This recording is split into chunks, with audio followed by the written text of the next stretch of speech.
Turasubiye kubaramutsa no kubaha ikaze mwese mudahwema gukurikira ibiganiro n'amakuru tubagezaho iminsi yose kuri imbonesha kure ya Hejuru TV. Uyu ni umwanya w'amakuru twabateguriye kuri uyu mugoroba ku wa kabiri ku itariki ya 22 Gitugutu 2024. Turabaha ikaze banywanyi bacu mudukurikiye muri imbere mu Burundi, mwe muri mu bice bitandukanye ku mugabane wa Afrika, mu gice c'ubuseruko, ic'ubumanuko, ic'uburengero hamwe n'uburaruko, n'abandi benshi tuzi ko mudukurikira muri ku migabane ya kure nka Amerika, yaba y'uburaruko hamwe n'ubumanuko, abari muri Aziya, abari muri Oceania, harimo Australia, New Zealand hamwe n'ahandi hatiye hatandukanye, tibagiye kandi n'abandi benshi bari i Buraya. Turazi ko mudahwema gukurikira ivyo tubageza ko amakuru bariko aravugwa mu bisata bitandukanye, harimo politike, agateka kazina muntu, ubutungane, bivugwa mu kibano, bivugwa mu ntwaro, bivugwa mu mutekano, avyatangajwe n'abategetsi, ngingo n'amatangazo bwenewe bene gihugu hamwe n'ayandi menshi bivugwa mu menyesha makuru no ku mbuga ngurukana bumenyi, tibagiye kandi n'ayandi menshi tubatoreza dufashijwe n'amasoko yacu dufise irya nino. N'umwanya rero twabateguriye vyinshi, tugiye kugaruka ku ngingo y'amatora iriko iravugisha benshi, ndetse amakuru mashasha agasohoka buri kanya. Muti vyifashe gute? Hasohotse itegeko rikomeye cane Shikirizamanza Kizigenza wa Republika, Procureur General de la Republique, uwo nta wundi ni Leonard Manirakiza.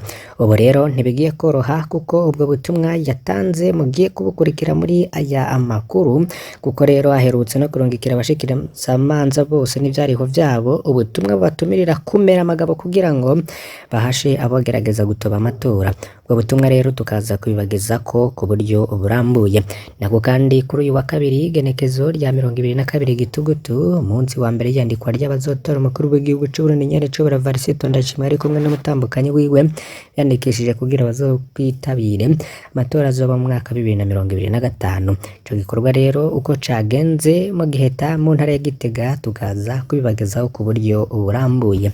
Nako kandi ku rundi ruhande umugambwe Sahwanya Frodebu bavuga ko hari ukutihanganirana mu vya politike kuko ibendera ryabo ryoba ryaraye risahuwe. Turaza kubibagezako. Nayo mu gihugu ca Mozambique abarundi 8 bariko baraterwa ubwoba ko bashobora kurungikwa mw'ibohero rikuru, navyo turaza kubigarukako ku buryo burambuye. Nkuru ibandanya kuvugwa mu ntara ya Cibitoke, n'umupolisi yarashe umunyagihugu aramukomeretsa cane, tukaza kubigarukako. Fyonda kuri subscribe canke sabone niba utari wafyondako, wibuke no kubisangiza bagenzi bawe kugira badacikwa n'amakuru tubagezako. Haraheze indwi yose komisiyo y'igihugu yitwa Seni ijejwe amatora mu gihugu c'u Burundi itangaje ikirangamisi c'amatora. Tubibutse ko ku itariki ya 5 kwezi kwa gatandatu 2025 hazoba amatora y'abashinga amateka hamwe n'abajenama ba komine. Ku itariki ya 23 kwezi kw'indwi 2025 hazoba amatora y'abakenguza amateka. Ku itariki ya 25 kwezi k'umunani 2025 hazoba amatora y'abakuru b'imitumba n'abarongora amakaritsiye. Ku itariki rero twatanguriye ko uyu munsi ya 22 gushika 31 ukwezi turimwo hari ukwiyandikisha ku bakwije ibisabwa byose kugira ngo bazoje gutora. Ni nako kandi umukuru w'igihugu ari we yatanguje ico gikorwa mu gihugu cose, aho vyabereye muri komine Giheta intara ya Gitega. Nyuma yo kwiyandikisha umukuru w'igihugu ari kumwe n'umutambukanyi we akaba yasavye abarundi bakwije imyaka kwitabira ico gikorwa ku bwinshi no ku mwanya kugira ngo ntibiyaka uburenganzira bwo gutora. Akabasaba kandi kudasamazwa n'ayo matora ngo bibagire ibikorwa vy'iterambere kuko inyuma vy'amatora ubuzima bubandanya.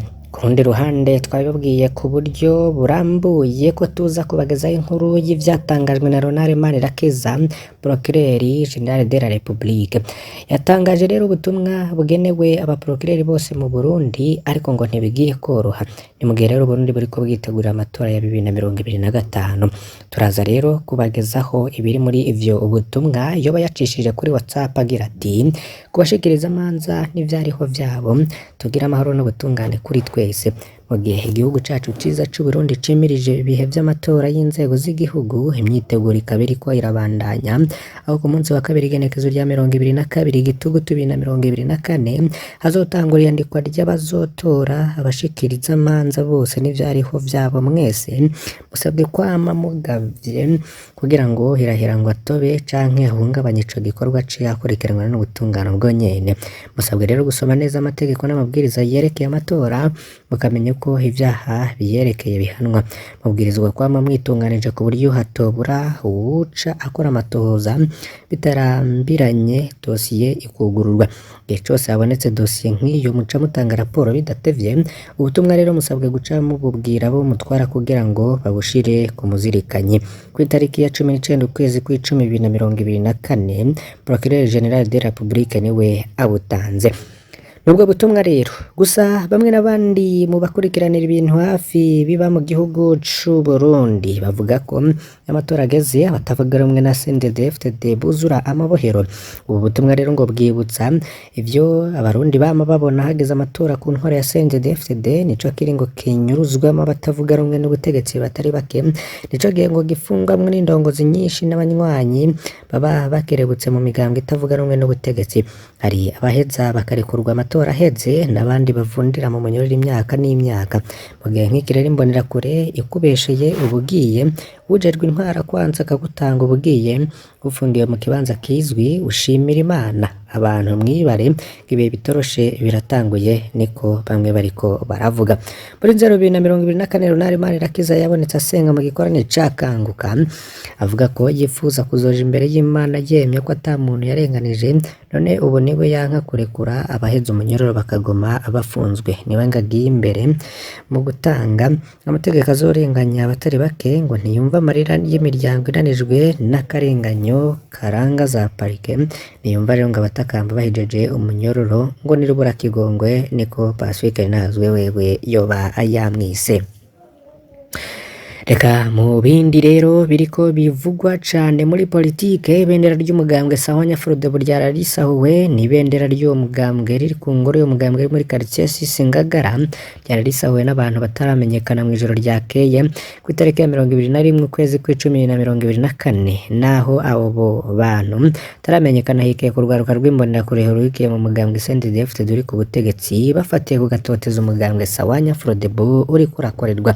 Abanyashekeri iyo rigeze inshuro ya kabiri ibendera ry'umugambwe risahurwa aho nyene kuri iyo ngoro iri muri quartier Sisingagara.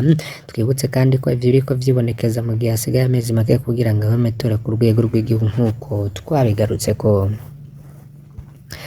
Nayo mu migendero y'Uburundi n'amakungu ariko kandi mu gisata c'umutekano n'ubutungane, abarundi 8 bariko baterwa ubwoba ko bashobora kurungikwa mw'ibohero rikuru. Abarundi 8 bamaze amezi yarenga 5 bafungiye mu gasho k'igipolisi ca Mozambique mu ntara ya Nampula iri mu buraruko bushira ubuseruko bwo mu rwa mukuru Maputo. Bafashwe umwe mu gihe bariko baja muri ico gihugu muri Afrika y'Amajepfo kurondera akazi. Polisi co muri Mozambique rero kirabatera ubwoba ko kizobarungika mw'ibohero mu gihe batori habo nyene amahera yo gusubizwa inyuma. Imiryango yabo yarituye abaserukira Burundi muri ako karere ariko biguvye gusa. Inkuru ya SOS Media Burundi ivuga ko yaronse umwidondoro wabo barundi 8 harimwo Jonathan niyo yitungira yavukiye muri komine Mabanda mu ntara ya Makamba mu banuko bw'u Burundi. Hari Trésor Kakunze yavukiye muri komine n'intara ya Ruyigi mu buseruko. Hari Jean Marinde wo kubwayo muri komine ya Murugwi mu ntara ya Cibitoke muri aroko bushira uburengero. Olivier Zonderera avuka muri komine ya Gahombo mu ntara ya Kayanza mu buraruko. Hari Alexandre Nishimwe muri komine ya Ruhororo mu ntara ya Ngozi mu buraruko. Hassan Nkurunziza muri komine Mwumba mu ntara ya Ngozi. Elias Barayavuga muri komine Giteranye mu ntara ya Muyinga mu buraruko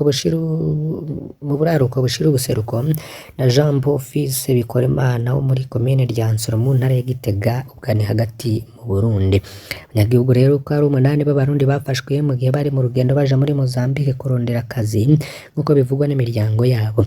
Bakaba bavuga bati bamwe mu barundi bamaze imyaka myinshi muri iki gihugu bari baravuganye ko bazobaronderera akazi canke ko bakabakoresha bamaze gushika muri Mozambique. Kubw'aba rero bafashwe n'abajejwe ivy'abimukira muri Mozambique bamaze kuja bukuru bibe ico gihugu gihana na Malawi. Bafungiwe rero mu ntara ya Nampula. Polisi rero kikaba kibafunze caranse no kubarekura saba ko korihwa ibihumbi 30 vy'amametike, ubwo ni amafaranga akoreshwa muri Mozambique nk'uko bivugwa n'abo mu miryango y'abapfunzwe bavuganye n'ikinyamakuru SOS Media Burundi. Ayo mafaranga rero agenewe abapolisi 5 bo baherekeza gushika mu Burundi. Amafaranga y'u Burundi amahera angana n'imiliyoni 3 ni bihumbi 375 vy'amarundi. Imiryango y'abafungwa rero bavugana akababaro bati ntidushobora kwegeranya ayo mahera, iterabwoba ryo gufunga rero bikaba bikomeye cane ko abapolisi ba Mozambique bariko baratera ubwoba abo barundi ko bazorungikwa mu mabohero aho bizoba bigoye cane kubasohora mu gihe rero batoshobora kuriha ayo mahera imbere y'uwa kabiri igenekezo rya 22 Gitugutu. Imiryango ivuga ko ikenye barundi rero bigira abakomisiyoneri muri iki kibazo rero ngo barahenza abantu kuko ngo begeranije hagati y'imiliyoni 5 n'10 bibaza ko ayo mafaranga yashikiriye igipolisi co muri Mozambique, ariko batanze ku munota wa nyuma bari abibisha uruyeri. Niko rero abo mu miryango yabo bagaragaza umubabaro. Ubuserukizi bw'u Burundi rero nabwo bukaba buri mu gacerere, ari naco kibabaza abantu kuko ari imiryango yituye ubwo buserukizi bw'u Burundi muri Zambia hamwe n'intumwa za Repubulika y'u Burundi muri Mozambique na Malawi kugira ngo abo barundi barekurwe, ariko vyabaye ivy'ubusa. Basaba leta y'u Burundi ko yobatabara. N'umuvugizi wa leta y'u Burundi ntiyagize ico atangaza nk'uko SOS Media Burundi bivuga. Muri imyaka yezera abarundi amajana bagizwe n'abakiri bato barangije amashuri yisumbuye n'abatize barondera ubuzi baragiye mu bihugu vyo mu bumanuko bwa Afurika nka Zambia, Malawi, Afurika y'Epfo na Mozambique. Muri Zambia no muri Afurika y'Epfo niho hakunda kuvugwa imikwabo ku Barundi. Nayo mu Cibitoke twababwiye ko hari inkuru ivugwa y'umupolisi yarashe umunyagihugu aramukomeretsa cane. Ni Jedon Nzitonda, umushoferi w'ibisi ya rusange, yarakomerekejwe cane kuwa gatanu nk'isaha y'icenda z'ijoro igihe umupolisi yamurasa n'ibigirankana. Ivyo vyabereye ku murwa mukuru wa komine Buganda ni mu ntara ya Cibitoke muri ariko bishira ubuseruko bw'u Burundi. Umupolisi yarakubiswe n'abanyagihugu bari bagomba bihanire iyo bagenzi we batarahaseruka. Nkuko rero ababibonye bivuga, Moyize Nkurunziza, umupolisi w'igihugu, intandaro y'ivyabaye byose yari yaborewe mu gihe byaba. Jedon Nzitonda rero gashaka kwerekana ko umupolisi kuri komisari y'igipolisi ca komine aho akorera, umupolisi yaciye amwugururira ko umuriro aramurasa amasoro 2 amufata mu muhogo. Uko amakuru yacu bivuga rero ababa hafi yaho ivyo bintu vyabereye baciye bashwabaduka ku bwinshi, baciye rero baka inkobo umupolisi baramukubita cane. Jedon Nzitonda rero yaciye anyarukanwa ku ivuriro rihegereye kugira ngo avurwe, ntaremvye cane nk'uko amakuru y'abaganga abivuga. Umupolisi Nkurunziza yarokowe n'abo bakorana. Polisi mu ntara ya Cibitoke rero Colonel Jacques Nijimbere arikemeza ko ivyo vyabaye, kavuga ko umupolisi Moyize Nkurunziza yahagaritswe. Mu yandi makuru rero avugwa ku bindi bitangazwa n'ibimenyesha makuru, menye ko Université du Lac Tanganyika ibaye irahagarika rwo gushika amazi abonetse. Kuri uyu wa 22 Gitugutu 2024 Variste Ngayimpenda, umuyobozi w'iyo kaminuza, akagira ati dufise abanyeshuri hafi 3,000 naho badatondera rimwe bose, ariko hagati y'ibihumbi 2 n'ibihumbi 2,500 bo baratonda buri munsi. Rero tumaze imisi irenga 4 turi mu ngarane yo kuronka amazi, kandi murabizi ko umuntu wese akenera kuja mu kazu ka surwumwe. Aho rero kureka abanyeshuri bangana uko kose bakagoma batonda ahantu hatagira n'ima ry'amazi bishobora kudutera ingorane, na cane cane indwara ziva ku isuku rike. Kabandanya agira ati nivyo nta ngaruka mbi twari bwatangure kubona kubera ico kibazo c'amazi, ariko twafashe ngiyo kugira ngo twikingire hakiri kare ingaruka mbi nk'indwara ziva ku isuku rike zitaratangura kwibonekeza. naho natwe bizotugirira ingaruka kuko bica bituma uko twari twayitunganije nko gusozera umwaka w'ishuri bishobora kuzoca biteba. Mu yandi makaminuza nka Université Espoir d'Afrique hoho ivyigwa vyariko bibandanya ukuri kwamye, ariko nabone bakaba rero bamenyesheje ko batorewe na gato kubera ikibazo c'amazi. Abo twasanze rero bakaba bamenyesheje ko iyo bariko barakoresha ari ishiramwe batashimye kumenyesha ryabagemuriye nayo kuri Université de la Grarac canke IGL, bo bakaba rero bamenyesha ko ata kibazo kinini baragira kuko bo basanzwe bifitiye amazi ava mu kuzimu canke forage. Ese mwebwe aho muherereye iki kibazo co kubura amazi coba carabagezeko, muriko muhangana naco gute? Abari mu Burundi mugire ico mushikiriza muri commentaire. Banywanyi bacu turabakengurukiye cane ko mudahwema gukurikira amakuru n'ibiganiro tubagezako iminsi yose. Mbasabe kugira ngo ntimuze gucikwa n'andi yose tuza kubagezaho kuri uyu umugoroba. Iyi ni Mboneshakure ya Hejuru TV mudahwema gukurikira, kandi tubakengurukira cane ko mutwereka ko mubana natwe. Turabasaba rero kugira ngo ntimuze gucikwa n'ibindi tuza kubagezako. Ni kuri Hejuru TV byose muza kubikurikira. Imana ibahezagire.